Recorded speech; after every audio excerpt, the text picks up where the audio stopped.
Eu sou Vera Salvo, nutricionista pós-doutora em saúde coletiva e especialista em nutrição clínica e teorias e técnicas para cuidados integrativos. É um prazer e uma honra estar participando dessa jornada de cuidado para a Semana de Saúde Mental. Então, agradecendo a toda a comissão organizadora pela oportunidade de estar aqui, hoje o tema escolhido para que possamos conversar um pouquinho é a autoestima. Será que a autoestima pode influenciar nossa alimentação, mudar nossas escolhas ou até trazer um outro componente que possa também interferir na quantidade daquilo que comemos? Antes de mais nada, talvez seja importante esclarecer um pouco mais sobre a autoestima, o que ela significa, seu conceito. Então, quando falamos sobre a autoestima, isso implica tanto na imagem como numa opinião que possamos ter sobre nós mesmos, seja essa opinião positiva ou negativa. Essa autoestima é construída, então, a partir das nossas experiências, da nossa jornada de vida, de nossa jornada pessoal recheada por emoções, crenças, comportamentos, a nossa própria autoimagem, mas também muito relacionada e às vezes muito dependente de como os outros nos olham, de qual é a impressão que os outros têm sobre nós. Também a possibilidade de gostarmos, de respeitarmos e também confiarmos em nós mesmos, ou o quanto, na verdade, nós necessitamos do reconhecimento e da validação do outro sobre nós. Nesse sentido, é muito importante que possamos diferenciar a autoestima da autocompaixão, que muitas vezes são colocadas como sinônimos, como se não houvesse diferença entre elas. Então, quando falamos sobre autoestima, devemos nos lembrar muitas vezes dos julgamentos, às vezes da competição e da necessidade de uma performance, de olhar para aquilo que possa ser aceito e a nossa vontade de pertencer, de sermos iguais, de estarmos da mesma forma, muito mais do externo para o interno. Já quando falamos, por exemplo, da autocompaixão, a possibilidade de nos aceitarmos tal qual nós estamos. Às vezes não é nenhuma questão de como somos, mas num determinado momento da vida, como nós nos apresentamos. Então, o ser de uma forma mais perene, mas o estar dentro de uma impermanência, podendo às vezes nos acolher. Quem sou eu? Como estou eu neste momento de tristeza, de dificuldade, de desafio que atravesso na vida? Eu não sou determinada forma, mas posso estar sob a influência do ambiente, do momento que eu vivo, profissional, ou no âmbito, por exemplo, familiar ou das minhas relações. Quando falamos de autoestima e dependemos às vezes tanto da validação, do que o outro, por exemplo, acha sobre nós temos a dificuldade de expressar as nossas vulnerabilidades, como se não fosse permitido que nós também pudéssemos falar daquilo que para nós às vezes é impossível ou que traz muita dificuldade. Talvez a maioria de nós tenha crescido e sido educado, tanto na escola quanto na profissão, a trazer a sua fortaleza, a se esconder, a esconder as suas fragilidades, as vulnerabilidades. E isso nos rouba muito esforço, custa muita energia de, às vezes, nos mostrarmos diferente de como estamos, a ponto de, muitas vezes, realmente nos desconectarmos do que estamos, de fato, sentindo, do que se passa no nosso interior, de como está nosso clima interno, porque não nos permitimos olhar e, muitas vezes, expressar, pelo menos verbalmente, aquilo que se passa conosco. Eu digo verbalmente porque muitas vezes o nosso corpo traz essa expressão muito mais sabiamente, mais rápido até do que a mente. O corpo vai nos mostrar profundamente o que se passa conosco a partir de uma linguagem não verbal. À medida que não temos essa autoestima, que nos depreciamos, podemos às vezes esperar que venha do outro aquilo que nós não fazemos ou não falamos para nós mesmos.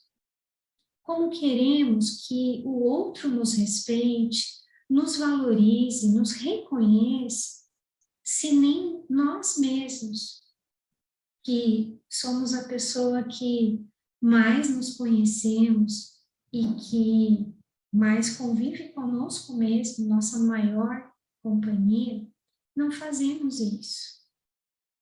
À medida que transferimos para o outro esse poder de aceitar ou não, de classificar um determinado comportamento ou forma de ser, talvez tentando esse pertencimento, passamos muitas vezes a nos conectar excessivamente com o outro, tentando atender às necessidades que ele tem, para que então possamos ser acolhidos, reconhecidos, o medo de sermos rejeitados.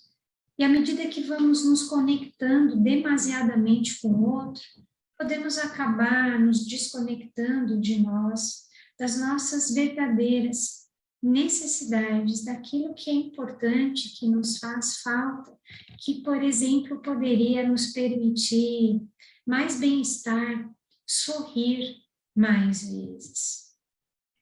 Muitas vezes, falando especificamente da forma corporal, que faz muito parte do universo da alimentação, e principalmente com tantos estímulos visuais que temos, principalmente no gênero feminino, é muito comum nós termos dificuldade de aceitar uma determinada forma corporal a partir de um padrão pré-estabelecido, e pior do que isso, um padrão que sequer não é real, é construído, é preparado a partir de diferentes recursos digitais, como se fosse possível ter a perfeição. São diferentes corpos formados, corpos que contam histórias vividas, sofrimentos, passagens que deixam marcas em nossas vidas. Corpo que, mais do que uma vitrine, é uma forma de expressão e também de sustentação para a nossa própria psique. A possibilidade de, ao invés de julgarmos e adotarmos um padrão culturalmente aceito, que é de cada vez mais magreza, sem enxergar muitas vezes o que existe de doença, os bastidores do que se apresenta, admitir que existem, sim, diferentes tamanhos e formas corporais, cada um com sua beleza própria. Somos diferentes, nenhum de nós igual ao outro. Então, a possibilidade de não nos compararmos. Somos únicos, cada um com suas potencialidades, que podem agradar mais ou menos, mas somos diferentes. E à medida que vamos nos comparando, naturalmente, pode existir um sofrimento criado a partir de uma demanda, de uma necessidade que surge de ser igual, de ser padrão, ao invés de sermos genuinamente quem e como somos.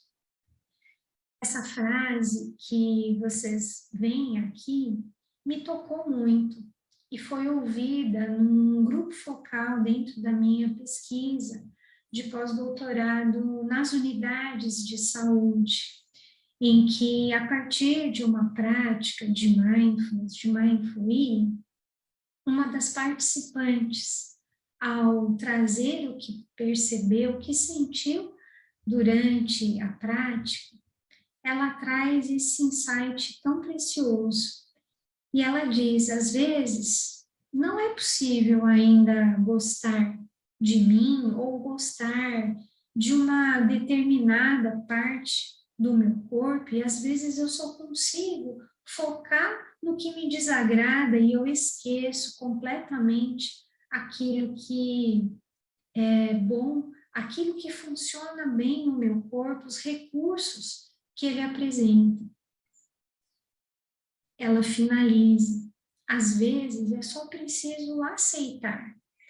Aceitar que talvez neste momento eu não esteja satisfeita com a minha relação com a alimentação, não esteja satisfeita com a minha relação com o espelho, mas aceitando que é o que temos para hoje, é assim, eu posso ter mais força, mais coragem de ir na direção daquilo que eu acredito que vai me fazer bem, que vai me trazer mais saúde, bem-estar, alegria, qualidade de vida. Não é pensando daqui a 15 quilos, ou se eu fosse assim, ou de outra forma, talvez eu fosse mais feliz, tivesse mais qualidade de vida.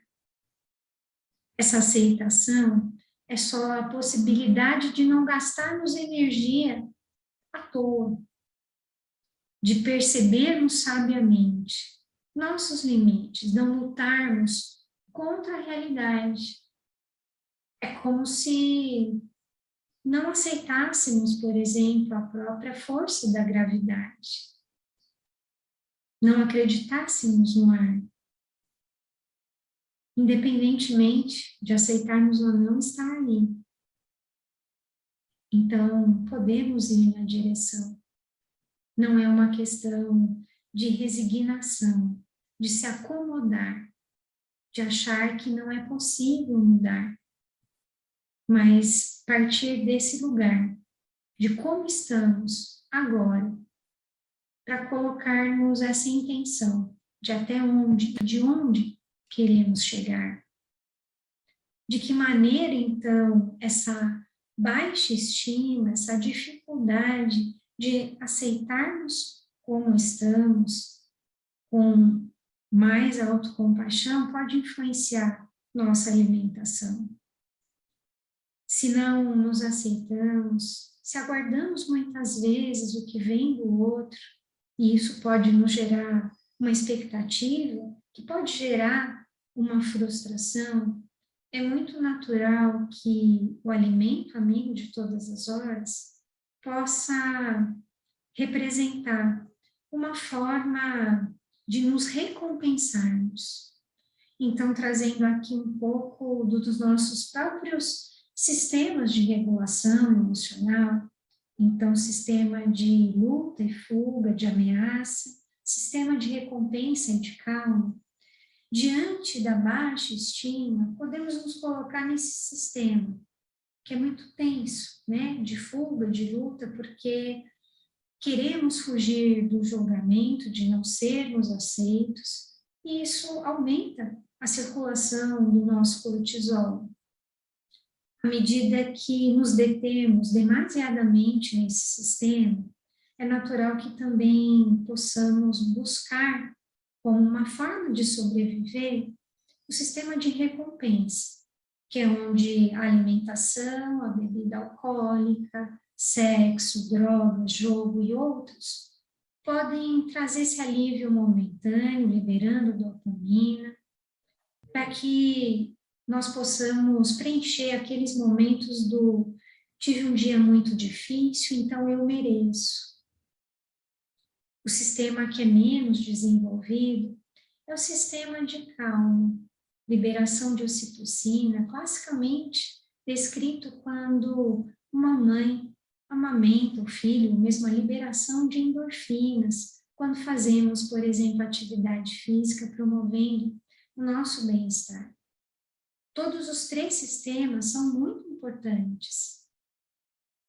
Na verdade, dependendo da situação, precisamos acionar um ou outro. Mas pelo nosso jeito de viver, naturalmente, o sistema que está mais estimulado é esse sistema de ameaça. Por consequência, também buscamos muitas vezes no alimento a recompensa. O alimento favorito é aquele que às vezes eu me privo, que está restrito, que eu não posso comer porque estou, por exemplo, de dieta. À medida que nos permitimos cultivar mais esse sistema de calma, nós acabamos bloqueando mais esse sistema, enfraquecendo o sistema de ameaça, da mesma forma que acabamos nutrindo e estimulando com muito mais saúde o sistema de recompensa no cérebro. Então, podemos nos cuidar de uma maneira mais integral, mais saudável, sem que o prato nosso ele se componha de alimentos que possam nos trazer um prazer momentâneo, mas talvez consequências inflamatórias para o nosso corpo e também para o nosso cérebro, reforçando o eixo hipotálamo, hipófise adrenal, que ao invés de nos deixar melhor, pode nos promover uma condição que facilite, dentre outros, que podem, na verdade, contribuir também, mas ser um fator a mais para nos levar a estados mais ansiosos e depressivos. Então, acho que trouxemos aqui algumas possibilidades, mas o que poderíamos, resumidamente, fazer em relação a essa temática, para termos mais qualidade de vida, diante, às vezes, de uma estima que precisa ser refinada, melhorada. Primeiro, talvez deixarmos de nos comparar com outras pessoas. Das ciências contemplativas, nós somos como somos, únicos e perfeitos em nossa natureza.